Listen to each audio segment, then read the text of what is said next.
the most inspirational seerahs or histories, biographies of someone who is not a companion that you'll ever find in your life. It's an amazing history. Now, if your children are not here, especially your boys, when you go home, and they'll upload it probably by tomorrow, make sure you sit with your children and you go through this seerah of this great hero of Islam. Especially your boys. Especially your boys. So let me begin with a question. And I want you to answer the question, but not only the answer, I want you to prove your answer. Okay? Right, I'm going to ask you a question. I want you to answer the question, and I want you to prove your answer. Okay, the question is simple. Can a single man change the world? Can a single man change the world? Right, so I want the answer and the evidence or the proof. Yallah. Who's going to give me the answer? Yallah, you put your hand up. What was the question? You need to listen. Yep. Half the answer is hearing the question. Okay, the question again, can a single man change the world? MashaAllah. Okay, the brother said, yes, the Prophet ﷺ, a single man, changed the world. Okay, is it only the Prophet ﷺ who changed the world? Who else? Sahaba, when we say Sahaba, is it one person? No, many. Sahaba, in the time of the Prophet ﷺ, there were 124,000, 120,000 in Hijjatul Wada', in the farewell pilgrimage, Hajj. So there are many Sahaba. Single men who changed the world. We have the Prophet ﷺ. Anyone else? Anyone else? The boy in Surah Al-Buruj. We heard Surah Al-Buruj. Yeah, he did. He changed the world. Okay, at the end of the story, when the king, he did what the boy told him, to shoot the arrow from his bow, saying, Bismillah, Bismi Rabbil Ghulam, in the name of the Lord of the boy. When he shot the arrow and it hit the boy and the boy died, the people said, we believe in the Lord of the boy. So in that moment, he changed the world. And he was not even a prophet. Okay, so another boy. Anyone else who changed the world? Salahuddin al-Ayyubi.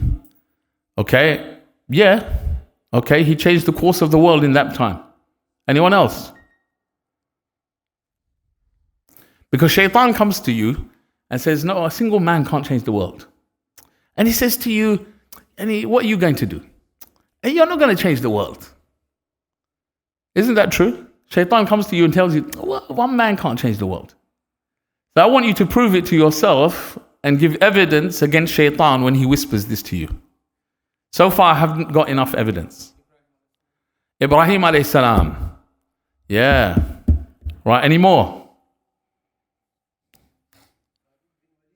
Khalid ibn Walid. He's a companion. Did he do it by himself? No. Right, more. Youngsters, yep. Huh? Yeah, we had that one already. Yeah, Prophet Muhammad sallallahu alaihi wasallam. But yes, you're right. Okay, yallah, anyone else? Did he change the world? I don't think people would say he changed the world. Okay, now, you're not thinking hard enough. It's very easy. The answer is very easy. Normally, when Allah sent a prophet, did he send one prophet or many prophets? Huh? At a time. How many used to come at a time? Normally, how many? Normally one. Normally one used to come. Exceptions, Allah sends to Ashabul Qaryah, Surah Yasin, 1, 2, aids them with a third. Exception. Normally Allah used to send how many? One. Normally Allah used to send one prophet to change the world. One prophet. One man to change the world. Think of every single prophet. How many mentioned in the Quran? 25. How many prophets were there in total? Yeah, some narrations talk about 120,000. Okay, 120,000.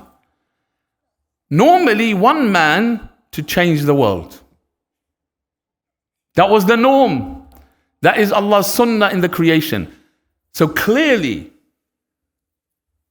one man can change the world. Now, after the Prophet ﷺ, no other prophet will come. So who has to change the world then? Yeah? The Mahdi. So we have to wait until Mahdi to change the world? Not true. Okay? And today's seerah, it's not a fairy tale. It's not made up story. It's real life. Every single part of this is real life. And our hero today, he changed the world in a very short space of time. In fact, his leadership was only 2 years, 5 months, and 4 days. In 2 years, 5 months, and 4 days, he changed the world. Real life. Real life. So after the prophets have gone, whose duty is it to change the world? Us, the ummah of Muhammad sallallahu alaihi wasallam. No prophet is going to come. We don't have to wait for Al-Mahdi to come. That's going to happen anyway.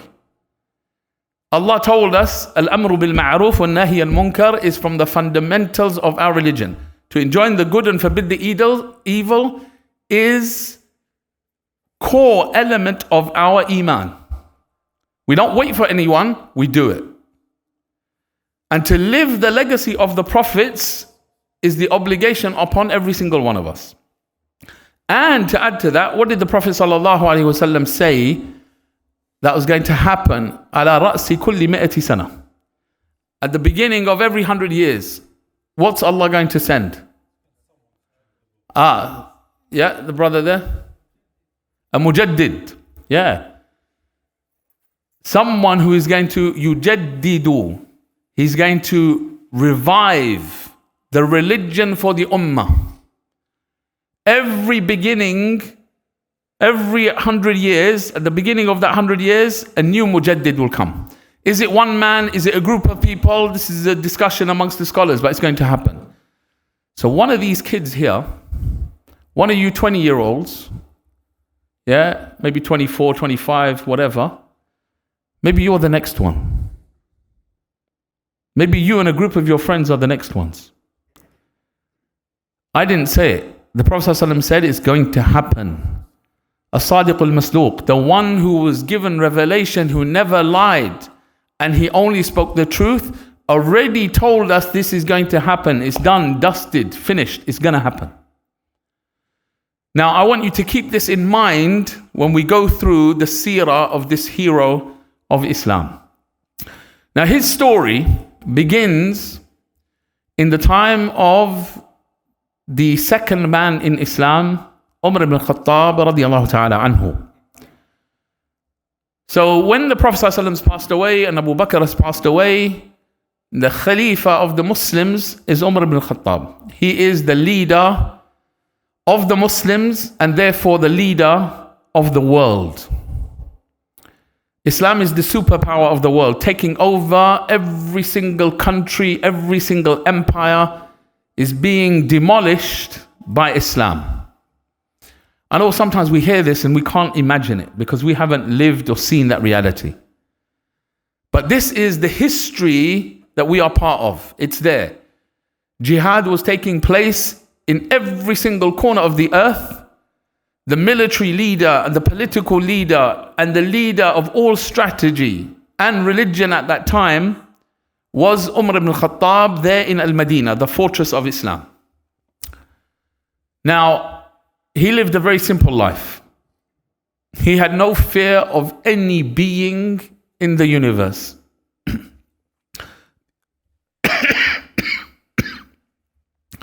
The only one he used to fear was Allah. In fact, some of the enemies of Islam, when they sent their ministers to come and meet him, they came looking for him and they found Umar ibn Khattab sleeping under a date palm. And they were astonished. What's he doing? Yani, this is the leader of the superpower of the world. And he's sleeping here in the open, under a tree, in the shade. No guards. Nothing on him. Just sleeping like he's got no care in the world. And then he was told, yes, this is Umar ibn Khattab, the leader. And then he realized, yeah, because he established justice everywhere, he had no reason to fear. He was sleeping peacefully and wasn't bothered about anything around him. Not that he wasn't interested, he had taken care of all affairs. Now I want you to picture this. The leader of the greatest superpower of the world. If his name was mentioned in any corner of the earth, the people would tremble. Just his mention. Because he established what? Justice. He established justice everywhere. No wrong could take place, because if it did, they would bring it to him and he would fix the issue. He took his own ministers to account and punished them in his court if they transgressed the bounds of the people. Okay. This same leader of the superpower of the world, Islam, one night he was walking around and he went around like he would very frequently, checking up on what was going on in his city, in Al-Madinah. At night time, when everything is dead silent and you can hear what's going on, you know, they didn't have these big fancy doors that we have in our houses. Yeah. Sometimes they would just have a curtain, and that's the door, that's the entrance. And you know, sound at night travels much further. You can hear what's going on because everything's silent. So on his nightly patrol, he finds a house where he hears a conversation between a girl and her mum. And the mother is saying to the girl, mix water into the milk. The girl says back to the mother, but, oh mother, Amir al-Mu'mineen has said that we're not allowed to do this. The mother says back to the girl, Umar's not here. How's he going to know what we're doing? The girl says back to the mother, if Umar doesn't know, then the Lord of Umar ibn Khattab, he does know. And I would never disobey Allah, and I'm not going to do this. This phrase, this sentence struck in the heart of Umar ibn Khattab. And he said to his Mawla, his servant, he said, mark the door. So his slave marked the door and remembered where it was, and then they go back home. Then in the morning he says to the slave, he says to his servant, right, do you remember that door? Do you know where it is? The slave says, yes, I know exactly where it is. He says, go and find out about the people who live there. Find out about the girl and find out about her mother. Is she married? Is she not married? The girl. Find out about the family. So the slave goes and finds out. Comes back to Umar and he says, no, they have no ba'al, no husband there who's taking care of them, and the girl is not married. So then Umar ibn Khattab turns to his children and he says, any one of you who wants to get married? Yeah? Any one of you who wants to get married right now? His sons. All of them say no, except one of them, Asim. Asim, we don't know too much about him, but he was very, very pious. Out of the children of Umar ibn Khattab, the greatest from amongst them, who most resembled Umar ibn Khattab, was Abdullah ibn Umar, that we know very well. Also Sahabi, radiallahu ta'ala anhu.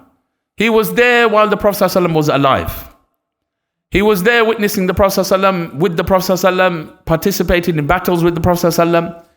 One of the great scholars of Islam. Narrated many hadith.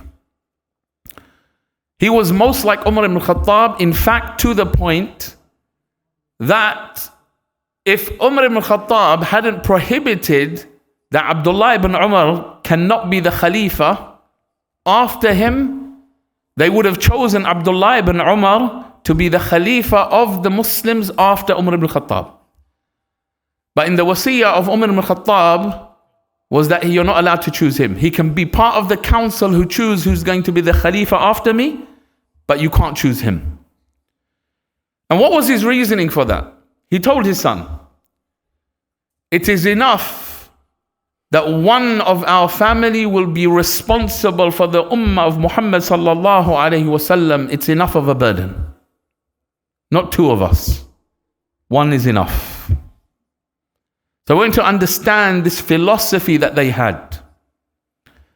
Because Umar ibn Khattab and Abdullah ibn Umar have the same philosophy in life, and they have the same way of living, and they have almost the same spirituality. Everything about them is virtually the same. Same in size, stature, strength, their adherence to the sunnah of the Prophet ﷺ. So now, Asim says, yeah, I want to get married. Abdullah ibn Umar loved Asim so much. And when Asim passes away, Abdullah ibn Umar is very sad, and he says very praising words about Asim. So you're not dealing just anyone. You're dealing with one of the sons of Umar ibn Khattab, and very beloved to his father, and very beloved to Abdullah ibn Umar, who is most like Umar ibn Khattab. Okay, so Asim gets married to this girl. They have a daughter. The daughter, the historians say her kunya, agreed upon, was Asim. Okay, her kunya, her nickname was Asim, and some of them say her name was Layla. Okay, so she's growing up, and she's from the family. What's her relationship to Umar ibn Khattab? Granddaughter. Is the granddaughter of Umar ibn Khattab. Okay, now, the ruling elite at that time, the ruling elite are the children of Marwan ibn Hakam. Okay, so you got this name, the Umayyin, Umayyad Empire is part of them. Right, so now he passes away, and it goes down to one of his sons. Okay, Abdul Malik. Then there is another one of his sons, whose name is Abdul Aziz. Abdul Aziz is from the ruling family. He's not the ruler, he's from the ruling family. So he has rulership over certain areas. And for 20 years of his life, he ruled over Misr, over Egypt. Okay, 20 years of his life. So this Abdul Aziz, as he's progressing through his life, now he wants to get married. So he's from the ruling class, he's from the elite. And he says to his family, when he wants to get married, he says, I want you to find for me a very righteous, pious lady. And the money that you're going to use for the marriage has to be from pure wealth. Can't be any old wealth. Has to be pure, 100% halal money. Because Bani Umayyah, the Umayyad Empire, they had become corrupt. Within them, there was a lot of corruption. They were taking money from people unjustly. You know, like the governments of today, they take people and make them disappear. Torture, killing. Yeah, it was rife. In Banu Umayyah, it was rife, even at that time. Abdul Aziz was different.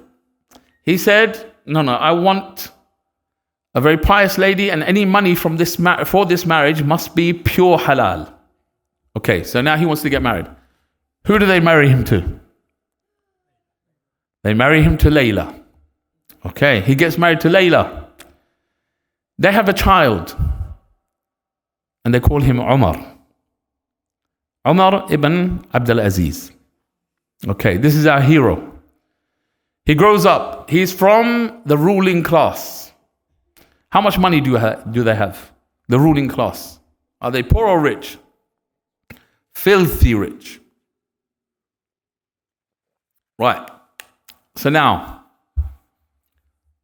go back a little bit. In the time of Umar ibn Khattab, we don't know exactly when this actually was. Was it before Asim marries that girl? Was it after that? Allah knows best. Umar ibn Khattab, many times he would have this dream. And he narrated it to the people. He said he would wake up and he would say to the people, I saw a dream. And the dream was, from my lineage will come a man who will fill the earth with justice as it was filled with dhulm, with injustice and oppression. And he would narrate this, and people recorded it from him during his time. And they asked, what does this person, what's he going to have as a characteristic that we can know him by? And Umar ibn Khattab said he will be Ashaj Bani Umayyah. He will have a scar in his face or in his head. He will have a scar, and he will be known with that scar. Okay, so he will have this scar. They don't know anything else about him. Already prophesied, not by a prophet. Umar ibn Khattab, what was special about his dreams? What was special about the dreams and these types of sayings of Umar ibn Khattab? Radiyallahu ta'ala anhu. Yalla Usman. They would come true. The Prophet ﷺ said about him, if there was going to be a prophet after me, it would be Umar ibn Khattab. Many times Umar ibn Khattab would say something and Allah would send Quran with exactly the same thing. So he was mulham, yani he was inspired. And this was an inspiration of his. Right, so this dream, he doesn't know when it's going to happen. But they all know about it. Okay? Abdullah ibn Umar knows about it too. Right, this young boy, Umar, he's born now. And he's growing up. What relationship does he have with Abdullah ibn Umar ibn al-Khattab? What's the relationship between them? Yeah, uncle from which side? Uncle from which side? The mother. Right? Uncle from the mother's side. That's his uncle from the mother's side. Okay. Now, Umar, he goes to different places during his life. And he's very wealthy. And if he has walked down the street, you know he's walked down the street. How? The perfume. He only had the most expensive perfume. Okay? He had slaves, he had perfume. If he walked down the street, you will still be able to smell the scent of the perfume, very strong, very expensive. Clothing. His servant Muzahim, who stays with him for most of his life. He says, at that time, he told me to buy some clothes for him. And I bought some clothes for him for 500 coins. 500. And he touched it and he looked at it and he said, these are great clothes except for one thing. They're cheap. 500. At that time, he said it's cheap. Okay? Living the life. Growing up. But he was about to leave Al-Madinah. He's growing up in that situation. He has loads of money, but he's in Al-Madinah. Al-Madinah is full of companions of the Prophet ﷺ, full of knowledge, full of piety, the fortress of Islam. Although the Khilafah has moved, the central city is no longer Al-Madinah. But Medina, for religiosity, it is the greatest place. Now he's growing up in that environment, but he's very rich and he's enjoying the luxuries of life. His father is ruling which area? Egypt. Okay? Now, his father is there, he has many children. He tells his wife, bring the children, all of you come to Egypt. Before that, conversation between Umar and his mother. He used to spend a lot of time with Abdullah ibn Umar, his uncle from his mum's side. He comes home that day and he says, you know, Mum, I want to be like my uncle. I want to be like Abdullah ibn Umar. What do you think she says to him? She says to him, no way you're going to be like Abdullah ibn Umar. Impossible. And why? Abdullah ibn Umar is like Umar ibn Khattab. You don't get those kind of people. It doesn't happen. These are unique. They only come once in a lifetime. How are you going to be like him? How are you going to be like him? Okay. But Umar ibn Abdul Aziz, he wants to be like his uncle. Right. So now, his mom gets told by her husband, come to Egypt. Yeah, you're not living in the West. You're not living in this era. If a husband says to his wife, get the kids, pack everything up, come to another country, what do? Yeah, they go. No arguments, no questions, no ifs, no buts. They get up, pack, and move. Right. So she gets up, she's going to leave. Abdullah ibn Umar says to her, you know what? This child, Umar, leave him with us. Because he, out of all of the children, is most like us. And he says, Ahl al-Bayt. The people of the house. This expression is used, family of the Prophet ﷺ. Upon that methodology, upon that way of life, leave him with us. So she leaves him. She takes all the other children and she goes to Egypt. Abdul Aziz is there in Egypt. He says, where? Where is he? You left Umar. She says, yeah, this is what happened. And he says, okay, that's fine. He knows. And there's signs about Umar from early days. He's not normal, he's special. And they've seen these signs growing up. And Abdul Aziz, he sets for him one of the scholars of the Tabi'een.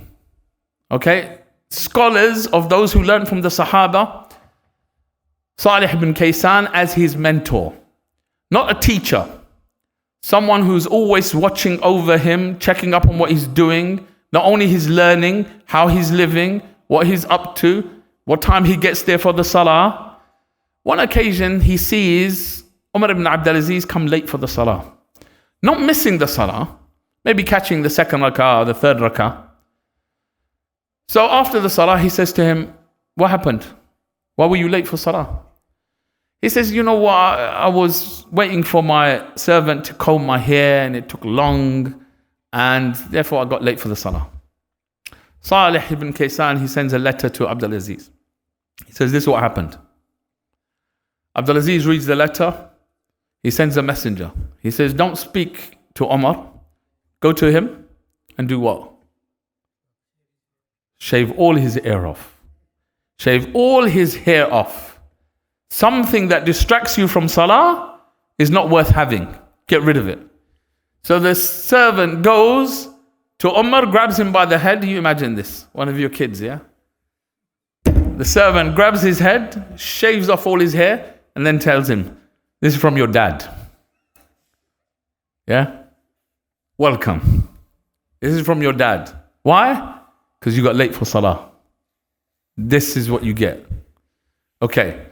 So yes, he's living the life, enjoying luxuries in life, has it all, but there's a seriousness about the religion, learning, sitting with the scholars, learning from the Sahaba, sitting with Abdullah ibn Umar, learning that philosophy of life and witnessing it. Not just learning it from a book, witnessing what that is. It's not like we do, we open a book and we see the words. No, It's seeing the reality of what the Prophet ﷺ used to live through Abdullah ibn Umar. Okay? And this is someone who wouldn't leave anything that the Prophet ﷺ did except that he would do it. Whether it was ibadah or not, he didn't care. If the Prophet ﷺ did it, he did it.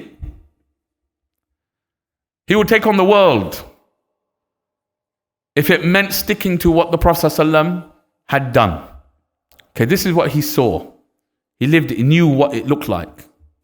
He saw the reality, not a dream, not something there in fairy tales or books. No, he saw it living in front of him. Now he grows up. He goes to visit his father. He's in a stable where the horse is there. The horse gets a bit unsettled and it kicks him in the face as a teenager. Blood's pouring down his face and his father's there. The father's wiping the blood off his face. What do you think his father does? What do you think his father does? He's wiping the blood off his face and it's his big cut in his face. Huh? It's okay. He does worse than that. What do you think he does? Yallah Salim. It's dangerous if I know you by name. Yallah, what does his father do?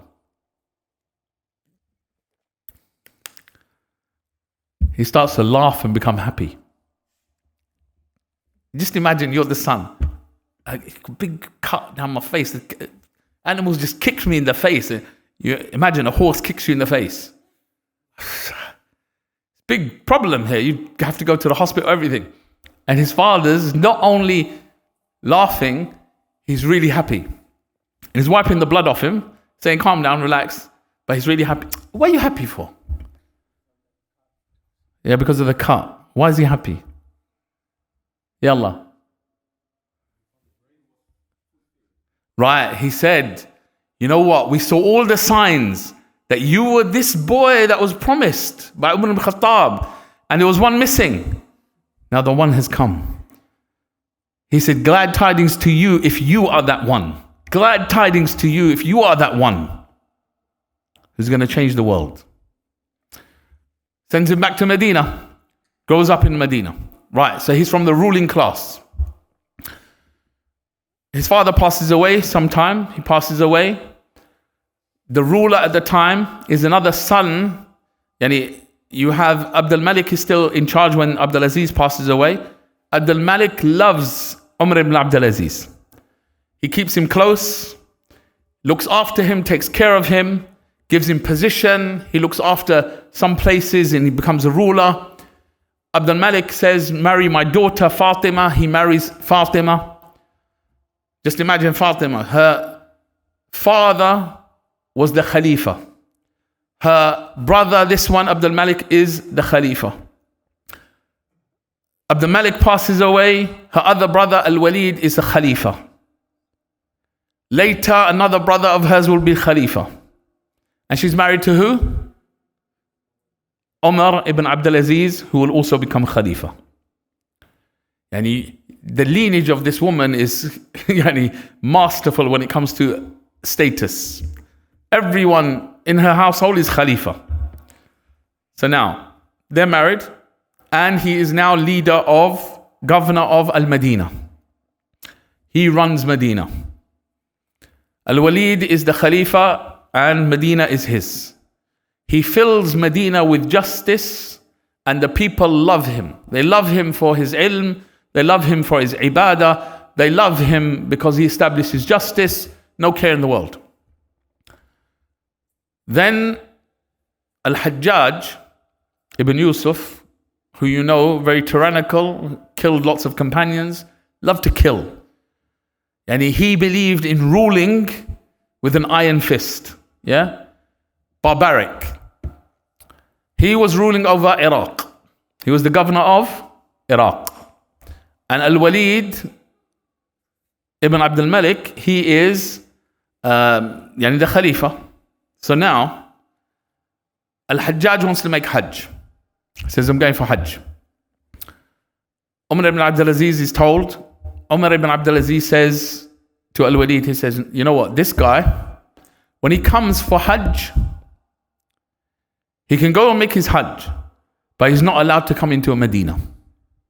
Tell him that he's banned from coming into Medina. Al-Walid says to him, there's someone in Medina, Umar, the governor, who hates you. So go make your Hajj, but you're not allowed to go to Medina. This upsets Al-Hajjaj. And from there he starts to plot.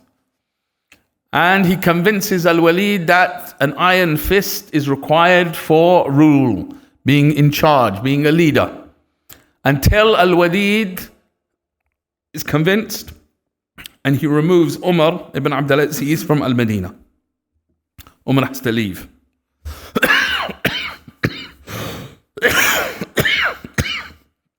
He leaves Al-Madinah and he's in tears. He says to his servant, I fear that the hadith of the Prophet ﷺ may be falling on us. Which hadith? Where the Prophet ﷺ says, Medina is like a kir, yani the fire. The fire purifies from the dirt. Metal is purified with the fire and removes the impurity of the metal. And Medina will kick out its khabath, its dirt, impurities.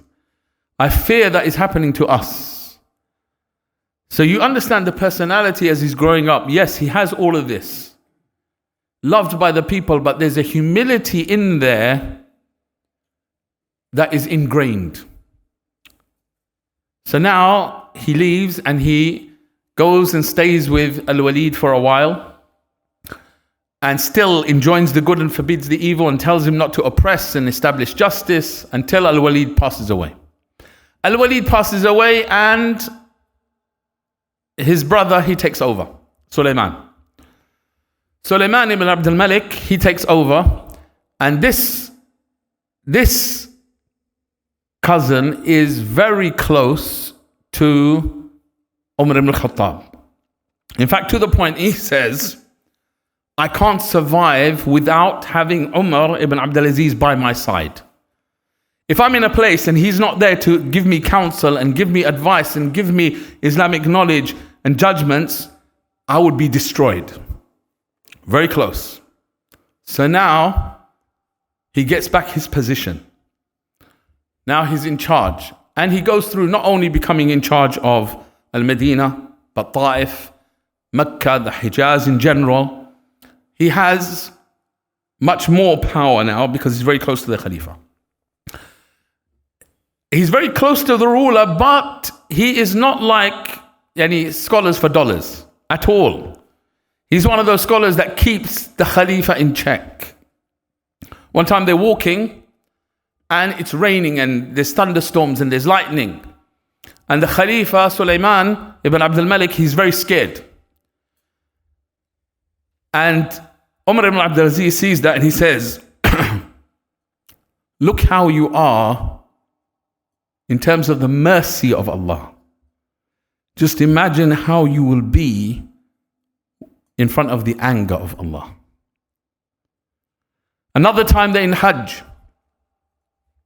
Shaitan comes to Sulaiman ibn Abdul Malik, the Khalifa, and he starts saying, look, Ya Umar, look, how many people we facilitated the Hajj for. MashaAllah, we've done such a great deed.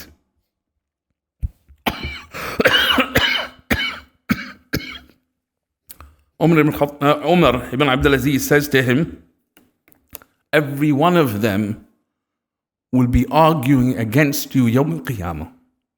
Don't be fooled. Anything that goes wrong in their lives, you're responsible for it because you're the Khalifa.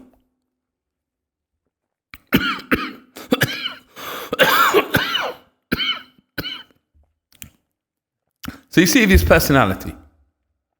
So he's always enjoying the good, forbidding the evil. Now Sulaiman is on his deathbed.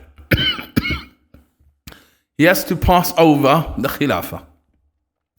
And Khilafah in those days, it was passed from son to son. So they passed it off in their family. Now, Sulaiman, one of his sons is too small. The other son is missing. So he says to his servant, Raja ibn Haywa, he says to him, who do you think I should appoint to be Khalifa? Raja, he says to him, someone who's pious, knowledgeable, fears Allah, very righteous. So the man says, what do you think about Umar ibn Abdul Aziz? He says to him, there's no one more fitting for Khilafah than him. But there's an issue here. If he appoints him, there will be infighting for the family. So he writes it down. Umar ibn Abdul Aziz will be the Khalifa, and the one after him will be my brother Yazid. So Waliul Ahad, they call it, the one next in line will be my brother Yazid. And he writes it in an envelope, seals the envelope. Then he calls the whole family and he says, give your pledge of allegiance that whoever's written in this envelope, you will give the pledge of allegiance to and accept them as the Khalifa. They all accept. He's on his deathbed, they all accept. Then he dies. Now, Raja turns to all of them, they're all present. Umar ibn Abdul Aziz is present. He says, right, give your bay'ah again. They haven't opened the envelope. And Raja says to them, give your bay'ah and pledge that whoever's name comes out here, you're going to agree. Most of them agree. One of them says no. Hisham, he says no. Hisham Abdul Malik, he says no. I don't agree. I'm not going to give the pledge. He says to him, if you don't give the pledge, we're going to raise our swords and we're going to cut your head off. And these were the ulama at the time. They weren't fearful of the rulers. They had power, status. And that's what would have happened. Everyone else has agreed and you're disagreeing, your head will be finished. Yeah, that's what they used to do. Punishment. You're going to cause chaos in the whole of the ummah? No, it's not going to happen. You're not going to get away with it. So finally they all agree. Then he says, Umar, come here. No one knows whose name is on it. He says, come here, sit down. Then he opens the envelope and reads it out. The wasiyah of Sulaiman ibn Abdul Malik, Umar ibn Abdul Aziz, the Khalifa. They hear the news, and you can imagine the elite now, they got issues. This is not how it's meant to go. I'm meant to be having the power here, and it's been given to him. I've been bypassed. And Umar ibn Abdul Aziz starts to cry very loud. In the room, you've got all of them are upset, but the only one crying is Umar ibn Abdul Aziz. Why is he crying? Yeah, the only thing he's thinking about is now, I'm responsible for every single person in the ummah. The philosophy of Umar ibn Khattab descends upon his heart at that moment, and his life completely changes from that moment. They put him up on the minbar to give his first sermon in front of the people. He goes up the first step and he's falling down, so they prop him up. He goes up the second step, they're propping him up, he's falling down. Third step, they're just about propping him up and he stands. And now he has to speak in front of the people. First thing he says after sending praise on Allah and peace and blessings on the Prophet ﷺ, he says, I have been given the calamity of being your ruler, and I abdicate, I give it away. Choose whoever you want, O people, to be your leader. The people in one voice, they say, no, we are pleased with you as our leader. We are pleased with you. Now he has to be the leader.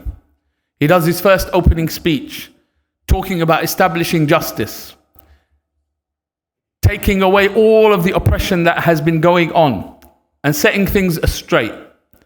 He comes off the minbar, walks out the door, he's a new person.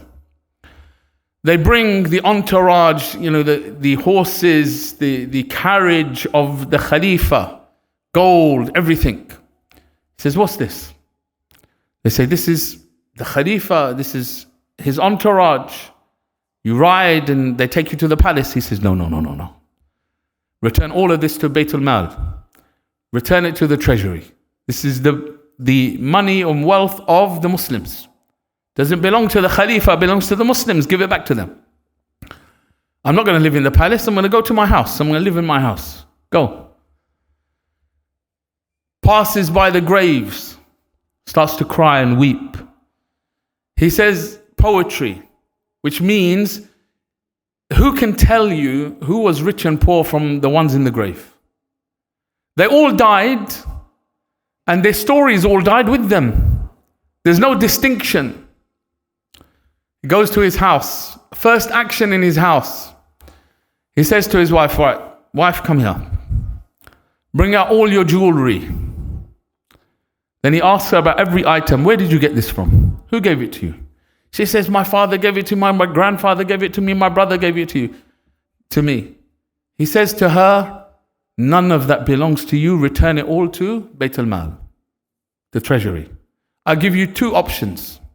One, you keep your trinkets, you keep your jewelry, and I divorce you. Or you return it all to Bayt al-Mal because it doesn't belong to you. They had no right to give it to you. This is the wealth of the Muslims. You give it back and you stay with me. The pious lady who has lived with Umar ibn Abdul Aziz all her life, she says, life is life with you. There's no other life. And she gives it all away. They are now going to live worse, in a lower status, in the most meager way, more meager than anyone who lived. Muzahim says, remember, the other cloth that I told you Muzahim had to buy, how much did it cost? 500 coins, yeah?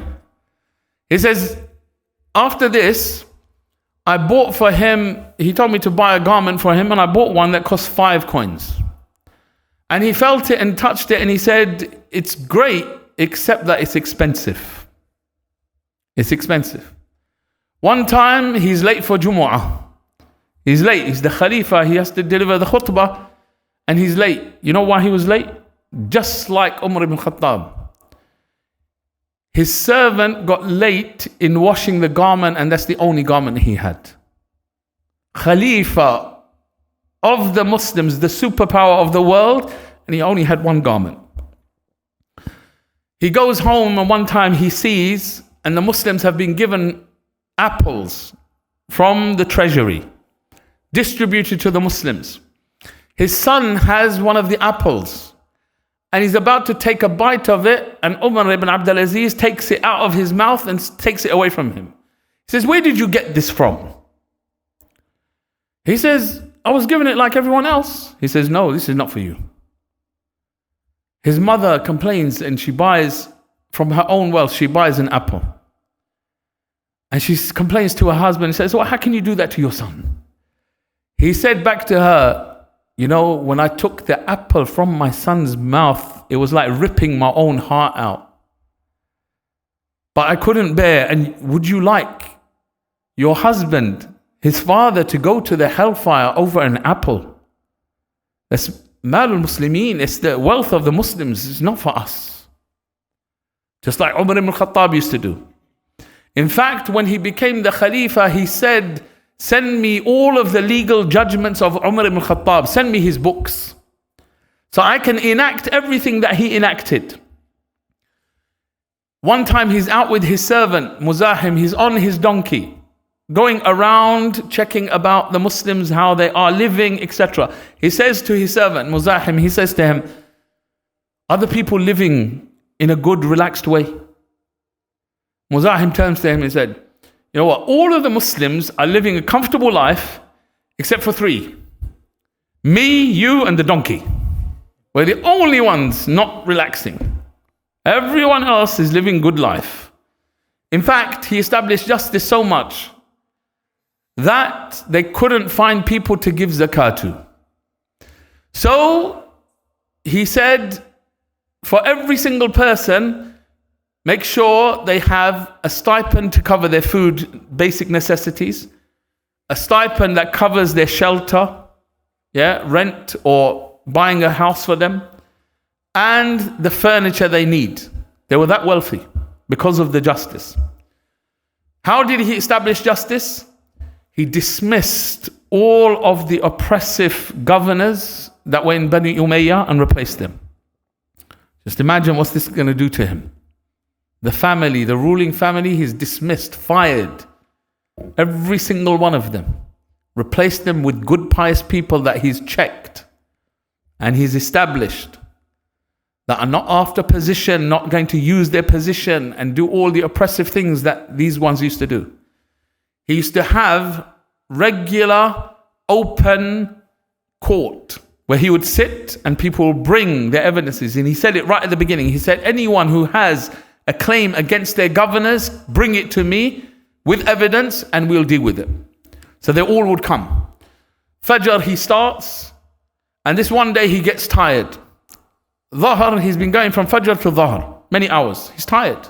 Understand me, human being. He goes inside to rest. And the people are waiting. He's gone to have a little nap. He's been tired. His son, Abdul Malik, he comes. And he says, where's the Khalifa? They say, Khalifa's inside resting. So he goes, knocks, enters. He said, Father, what's going on?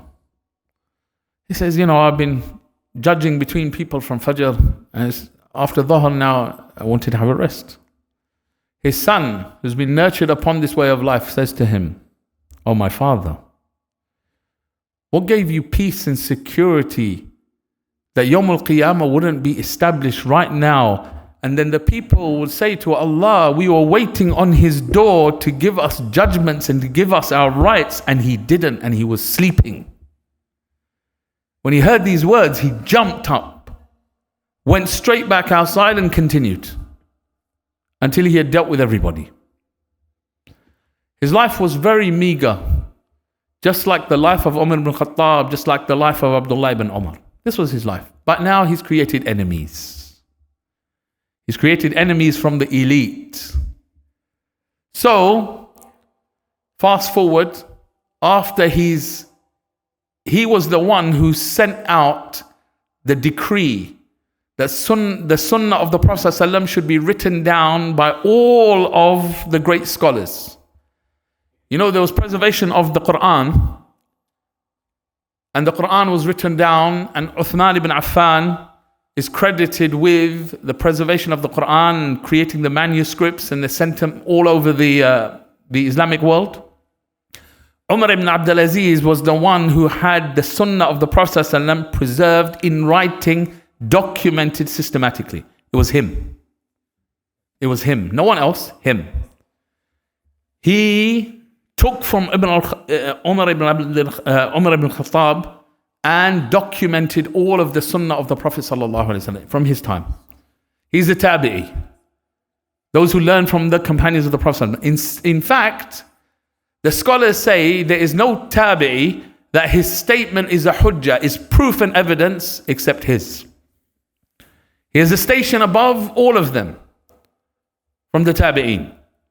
According to some of the scholars, his statement is an evidence because he was this level, a different human being, something from the past. What happens? Bani Umayyah, they're plotting and planning. They've tried everything with him. They threatened him. They've tried emotional blackmail. They're sending his aunt that he loved so dearly. They're sending his aunt and she's telling, how can you do this to your own family, your blood? You've taken them away from power and you've made them live meager lives. And how can you do this? This is oppressive. He's sitting there listening to her, trying to talk to her. She's not listening. So he takes a coin and he puts it on the hot coal until the coin becomes burning red. And he says to his aunt, oh aunt, what do you think if I take this coin and I put it on my skin, put it on my arm? He says, what, are you mad? What are you doing? Only a mad person would do that. It's going to burn right through you. He says, you're not happy for the coin to burn my skin, but you're happy for me to go into the hellfire for a few coins and giving them power. What kind of sense is this? She goes back to Bani Umayyah. She says to the whole family, you people, you can't win with this guy and it's all your fault. I said, how? How is it our fault? He's like this from himself. How is it our fault? She says to them, you people are the ones, when his father wanted to marry, you married him off to the daughter of Umar ibn Khattab. When you did this, it's all your own fault. What do you think is going to come from that line? You're going to get this. When the parents are righteous, the progeny is righteous. It doesn't come from learning books and reading books. It comes from seeing the reality of piety. When they see that real picture of piety, they know how to live their lives. And that's what he lived. So now there's a plot to murder him. As happened with so many of the Khulafa in Islamic history. It wasn't any of the rosy pictures that people paint. There's a lot of killing and bloodshed and murder and plotting and poisoning. So that day, the servant comes and brings Umar ibn Abdul Aziz. He brings him some food. Umar, he eats the food, and then he realizes this is poisoned. And he says, bring back the boy. Bring back the boy.